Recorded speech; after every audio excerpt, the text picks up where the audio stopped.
talking about electric and environment. वो automobile वाली बात Of course, आप वो मैं आपको छोड़ने नहीं वाली. वो the automobile sector is scared because you have said you will be a bulldozer. That's the word you used. You said मैं bulldozer बन के आऊँगा अगर इन्होंने alternative fuels adopt नहीं किए. Secondly, you said that इनका पेट्रोल डीजल वालों का बैंड बजाना है. You said it. ये मैंने I have not made this up. You said it. ये सच है, पर इसके पहले के 10 वाक्य और आखिरी के 10 वाक्य आपने नहीं पढ़े. बताइए. ये मैंने बोला है. देखो मैं आपको बताता हूँ क्या है. देखिए 1,44,000 करोड़ का हमारा एक्सपोर्ट है ऑटोमोबाइल इंडस्ट्री का. हमारे चेन्नई के पोर्ट से 4,58,000 कार हमने एक्सपोर्ट की है और 1,80,000 कार बीपीटी से मुंबई से की है. एक समय हमारे देश में एम्बेसडर और फिएट के सिवा कुछ नहीं था. आज 4.5 लाख करोड़ की ये इंडस्ट्री है. सबसे पहले मैं इसका वेल विशर हूँ और ये इंडस्ट्री बढ़नी चाहिए. दूसरी बात ऐसी है कि हमारे देश में 7 लाख करोड़ का इंपोर्ट होता है क्रूड ऑयल का. उसमें से 3 लाख करोड़ का हम एक्सपोर्ट करते हैं. इसमें जो डीजल कार है ये मैं आपको समझाने की जरूरत नहीं है. दिल्ली में ऑड इवन सब चल रहा है. Pollution is a big concern. Yes. As a transport minister मैंने कहा import substitute cost effective pollution free और इंडिजिनस टेक्नोलॉजी चाहिए. अब लिथियम आयन बैटरी आई और मैंने कहा अब मेरे शहर में नागपुर में 200 गाड़ियाँ इलेक्ट्रिक है टैक्सीज, 20 चार्जिंग स्टेशन है और इलेक्ट्रिक टैक्सी और इलेक्ट्रिक ऑटो रिक्शा शुरू हुई. अब वो दिन दूर नहीं, इसी साल 2 महीने में आपको अब इलेक्ट्रिक ऑटो रिक्शा आई, अब इलेक्ट्रिक बाइक आ रही है. अब हमारे देश में कोयला सरप्लस है, बिजली सरप्लस है. मैं नागपुर में 55 बसेस बायो इथेनॉल पर चलाता हूँ 100%, जो किसान तैयार करते हैं. अब हमने सेकंड जनरेशन इथेनॉल को अनुमति दी है. Cotton straw, wheat straw, rice straw, bagasse, bamboo और म्यूनिसिपल वेस्ट सेग्रीगेट करके प्लास्टिक, मेटल और ग्लास है उससे भी बायो इथेनॉल बनता है. उससे गाड़ियाँ चल सकती है, उससे पोल्यूशन कम होगा. बायोडीजल हम बना सकते हैं, हम कोयले से मिथेनॉल बना सकते हैं. मैंने उनको कहा कि ये सब संभव है. मैं जब अभी स्वीडन गया था तो मैं गौतमबर्ग में स्वीडन में वाल्वो के फैक्ट्री से आकर मेयर ने मुझे खाना खिलाया. तो मैंने देखा एक क्रूज जा रहा था तो मुझे बताया ये 100% मिथेनॉल पर चल रहा है. ये मिथेनॉल कोयले से तैयार होता है और हमारे देश में कोयला सरप्लस है. अभी फर्टिलाइजर कंपनी मिथेनॉल बना रही है. मिथेनॉल से डीएमई बनता है गैस. डीएमई अगर एलपीजी में डाला तो हमारी कॉस्ट 20% डाल सकते हैं. अमेरिकन स्टैंडर्ड में पॉसिबल है जो इंपोर्ट सब्स्टिट्यूट है. अब मैंने ये कहा कि आप इलेक्ट्रिक में जाइए, इलेक्ट्रिक बस बनाइए. अब इलेक्ट्रिक बस में अभी आज ही मैं आया, लंदन ट्रांसपोर्ट का मॉडल मैंने लाया. उसमें हम सबको ऑफर कर रहे हैं. आज वर्ल्ड बैंक, एडीबी और सब देश के बैंकर्स के साथ मेरी मीटिंग हुई.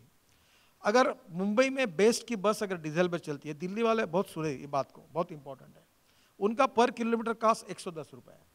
नागपुर में मैंने एयर कंडीशन लग्जरी इथेनॉल बस 55 चलती है, उसकी कॉस्ट 78 रुपीज़ पर किलोमीटर है, 225 किलोमीटर की गारंटी है. अब इलेक्ट्रिक वाले मुझे बोल रहे हैं जब बस की कॉस्ट 2.25 करोड़ और 2 करोड़ है, वो हम लोग 65 रुपये पर किलोमीटर से चलाने के लिए तैयार है. कैपिटल कॉस्ट ज़्यादा है पर फ्यूल कॉस्ट कम है. अगर इलेक्ट्रिक बस दिल्ली में सब चलेगी तो दिल्ली का पोल्यूशन कम होगा. इलेक्ट्रिक कार चलेगी तो पोल्यूशन कम होगा. इलेक्ट्रिक बाइक चलेगी तो पोल्यूशन कम होगा. ऑड इवन की जरूरत नहीं पड़ेगी. और पोल्यूशन के कारण कितने नुकसान हो रहा है, कितने गरीबों का स्वास्थ्य हम बिगाड़ रहे हैं. क्या इस देश में गरीबों के स्वास्थ्य की चिंता नहीं करनी चाहिए? But you want full. अब इसलिए मैंने उनको कहा कि तुम बदलो, हाँ. ये गाड़ियां बनाओ. अब दूसरी बात, अब मैं अगर और अगर नहीं बदले तो क्या करेंगे आप? वो भी बताता हूँ ना आपको. वही फिर उसके बाद मैं आप पूरा सीक्वेंस सुनो और फिर आप कमेंट्स करो.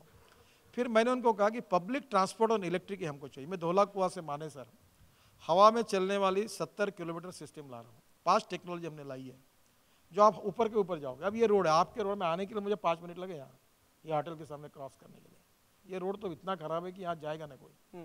अब मुझे बताओ ये जाम हटाना है तो हमको पब्लिक ट्रांसपोर्ट और इलेक्ट्रिक हमारी जरूरत है. अब मेरे पास 96. So you want to build public transport at an elevated level above the city. 5 technology अगले कार्यक्रम में बुलाओ, मैं प्रेजेंटेशन दूंगा उसका. अब उसमें मैं आपको बता रहा हूँ कि उनको कहा मैंने आपका डाइवर्सिफिकेशन, पब्लिक ट्रांसपोर्ट में जाओ, इलेक्ट्रिक कार बनाओ, इथेनॉल की कार बनाओ, मिथेनॉल की बनाओ. अब प्रॉब्लम क्या मैं आपको बताऊँ, जो ब्रांड चलता है वही बार बार निकाल के वही बेचना आसान होता है.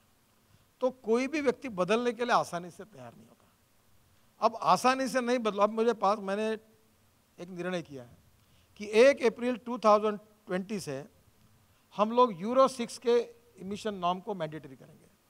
तो ये मैन्युफैक्चरर सब इंडिया के मेरे पास आए, वो बहुत मुझे समझा, मैं बोला तुम आए तो मेरे साथ, नहीं आए तो मैं तुमको घसीटते हुए ले जाऊंगा, मैं नहीं बदलता। हमने निर्णय किया क्या। So Euro 6 norms mandatory from the 1st of April. Yes, Okay. 2020। अब वो मुझे अभी मुझे, मैं नाम नहीं लेता, 5 फॉरेन ब्रांड वाले आए, नाम लीजिए ना, नाम के बिना कंपनी क्या का नाम नहीं लेता। उन्होंने मुझे कहा कि सर आज इसी फ्यूल पर हम यूरो 6 के इंजन हम तैयार है चलाने के लिए। फिर मैंने मैं स्वदेशी हूँ, बी इंडियन बाय इंडियन। मैं चाहता हूँ आप क्यों नहीं बदलते, आप चेंजेस क्यों नहीं करते, आप रिसर्च क्यों नहीं करते हैं। टेस्ला अगर इलेक्ट्रिक कार अगर अमेरिका में पॉपुलर कर रहा है तो भारत में हमारे लोग क्यों नहीं इलेक्ट्रिक कार कर रहे वो। तो इसके लिए मैंने कहा कि आप इसको बदलो। Technology, innovation, entrepreneurship and research is a knowledge and conversion of knowledge into wealth is the future for the country. मैंने कहा बदलो।